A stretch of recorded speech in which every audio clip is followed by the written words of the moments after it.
Moving on to chapter 20 of Bram Stoker's Dracula. Again, make sure you have coloured pens, post-its to make notes as you go. Remember, you can always push pause and go back and re-listen to something if you miss something. I know I speak quickly, but again, you've got the power because, of course, you can stop and go backwards. So what happens in chapter 20? Well, all the boxes are located. Jonathan Harker uses Arthur's title and influence to find out information about Dracula's London home. Seward notices Renfield only wants the lives, not the souls of the creatures he eats, and they spend a great deal of time talking about that, and Renfield is injured. So we start the chapter with Jonathan Harker's journal dated the 1st of October, and Jonathan has located the other boxes. He has managed to track down some more of the drunken workmen, and this is how he's managed to find out where the boxes are. I think it's important to note here that Stoker kind of gives his narrators, especially Jonathan, this amused indulgence of the working class tendency to be drunk.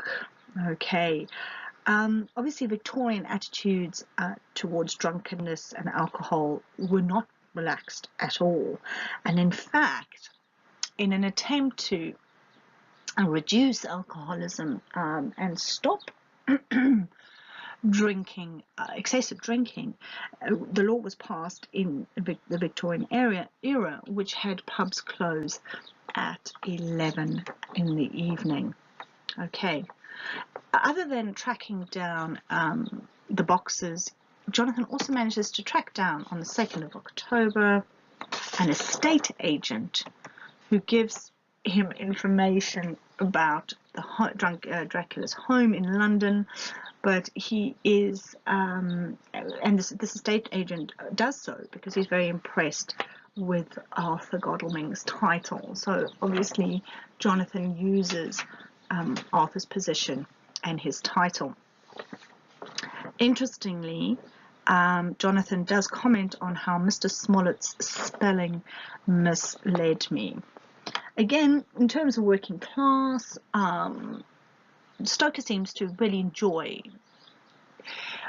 playing with the language and showing the different speech patterns of foreigners, aka Dracula and Van Helsing. Even Quincy has some rather strange linguistic fingerprints, but he also does this with the different classes, okay, and highlights, I think, the problems that occur in communication. He talks, he uses phonetic spelling. And by phonetic spelling, he's not using the International Phonetic Alphabet or IPA, but he spells the words the way he wants you to pronounce them. But there is an issue because the spelling and the misunderstood pronunciation creates this effect of confusion, and the fact that although we are talking about the same thing, if we don't understand what someone is saying, it's going to cause major problems. Okay. The other thing we discover is that Jonathan notices how pale and unwell Mina looks, and he's starting to feel guilty because he is keeping things from her. Of course, that is not ideal within the marriage, especially if they want to maintain a close and intimate relationship. He talks about how Mina was looking tired and pale, but she made a gallant effort to be bright and cheerful. It wrung my heart to think that I had to keep anything from her and so caused her inquietude. So it's interesting because Jonathan is so caught up in his detective work and his investigations that he doesn't really realize the danger or the dangerous turn of events that Mina has experienced. Obviously, in his defense, he was not there, so he never witnessed Lucy's decline. So maybe he wouldn't necessarily recognize the symptoms in Mina. But on the other hand, he has read his wife's journal, and she describes in detail what happened in Whitby. So one would think that he might have a bit more awareness. I think the relationship between Mina and Jonathan is a little bit strained. Neither of them is being completely honest with one another. She's certainly not telling him about the dreams, and I think she's feeling very left out, and she's crying on her own, but trying very hard to be cheerful around her husband. She doesn't want to put that stress on her husband. Note what a different man Jonathan has become. He's gone from being this neurotic, sleep-deprived individual who jumps at his own shadow, and he's now become a force to be reckoned with, because he has now been given a task which he can get to grips with. We then swap to Dr. Seward's diary, which was dated the 1st of October. And in an interview where Seward interviews Renfield, Renfield talks about how and goes on in depth about how he's burdened with the souls of the creatures he's consumed. So Seward questions him, but doesn't really understand Renfield's answers.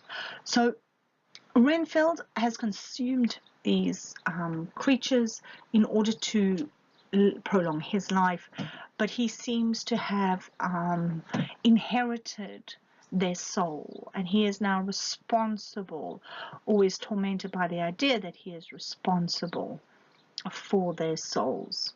Okay. While Seward thinks about the conversation with Renfield, he realizes, and it's this point where he realizes with complete horror how Renfield is being manipulated and used by Dracula. The fact that these two again can have such a long-winded philosophical conversation about souls and the other such theological complexities again reminds us to what extent is Renfield mad.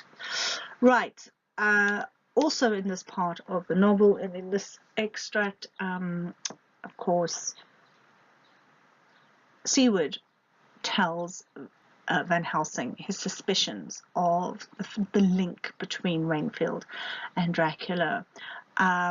And later, Van Helsing goes off to the British Museum to do some reading and some further research. And during this time, Renfield is, of course, hurt. In their conversation about souls, Enoch comes up. Now, Enoch, this is a biblical allusion and refers to Genesis 5. Enoch was the father of Methuselah. He lived 365 years in the Bible. Again, I'm not going to argue with you about whether it was in fact 365 years or depending on the calendar as to how long the year was, etc., etc. But he had a pretty short life, considering the majority of the people at that stage lived to 700 years.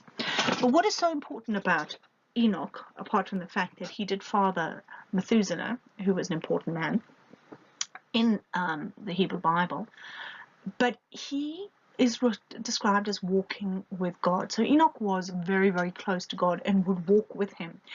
And he is the man who is known for not having died.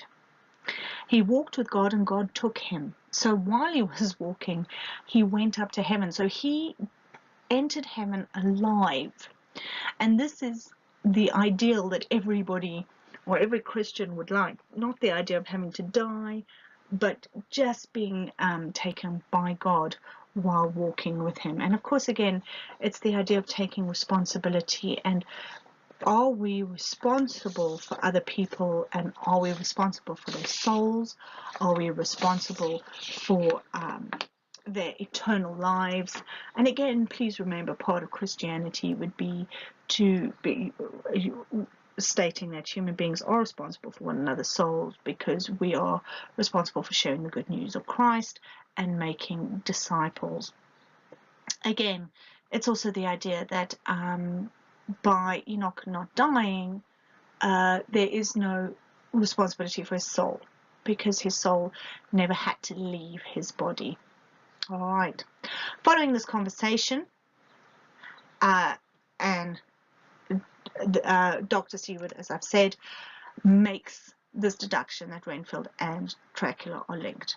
And of course, this is another example of how tension and stress is tension and suspense is created within the novel, because we've got another example of information not fully understood until it's too late.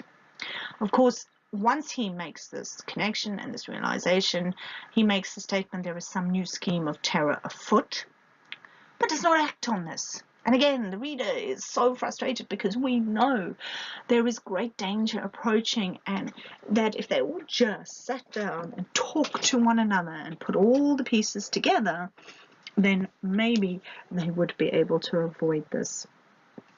We then have a letter from Mitchell, Sons and Candy to Lord Godalming, talking about the fact that Count Dracula bought the house in Piccadilly.